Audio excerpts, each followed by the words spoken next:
Good evening and welcome to the channel's studios here in London with your international news around the world in 5. Ukraine's President Volodymyr Zelensky has held talks in Downing Street with Prime Minister Keir Starmer, French President Emmanuel Macron and the German Chancellor Friedrich Merz. The leaders discussed the latest Ukraine peace plan drafted during talks between Ukrainian and US officials in Florida last week. In brief comments before the talks, Mr. Starmer said we stand with Ukraine, while Zelensky said we need to make some important decisions.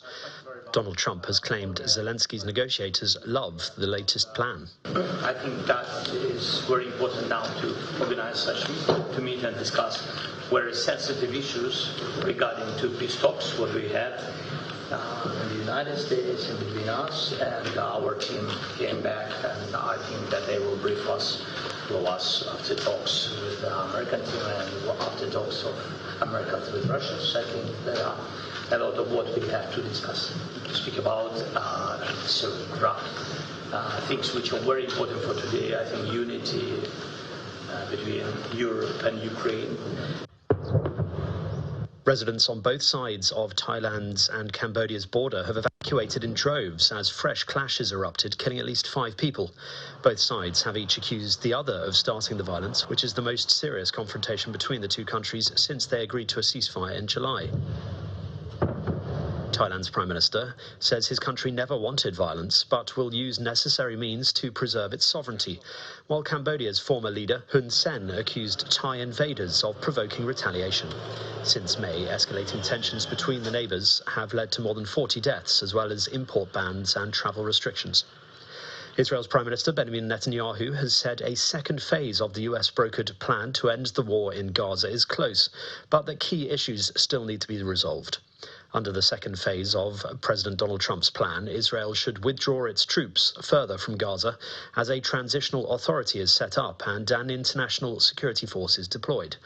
Hamas is meant to disarm and reconstruction to begin. With questions outstanding over Hamas disarmament, one senior official has suggested the group is ready to consider freezing or storing its remaining weapons. The US and other mediators have been applying pressure on both sides to advance to the next stage of Mr. Trump's plan.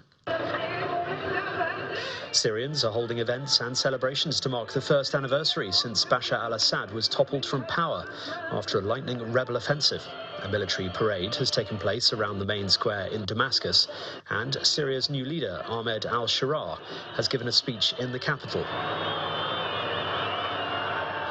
Assad fled to Russia following the uprising, marking an end to his family's decades-long hold on the country. 2 senior military officials taken hostage during Sunday's attempted coup in Benin have been freed. It remains unclear how they were released or if other hostages are still being held. Security forces are continuing a manhunt for those involved in the plot, who remain at large.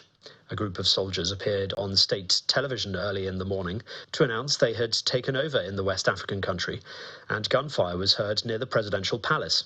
However, President Patrice Talon later announced that the situation was totally under control. A former nurse has been found guilty of the high-profile murder of Toya Cordingley, whose body was found on a popular tropical beach in Australia 7 years ago.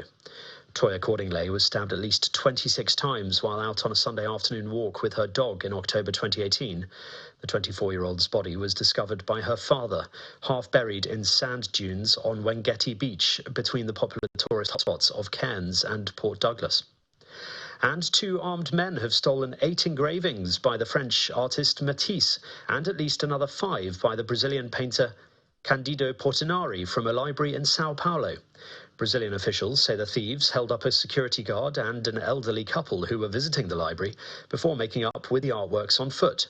They reportedly entered the library by the main entrance at 10 a.m. on Sunday and left by the same route, heading towards the nearest metro station. The heist comes less than 2 months after the art world was rocked by the brazen break-in at the Louvre Museum in Paris, where thieves made off with priceless jewels. And that's your international news around the world in 5. Now back to the channel's studios in Lagos.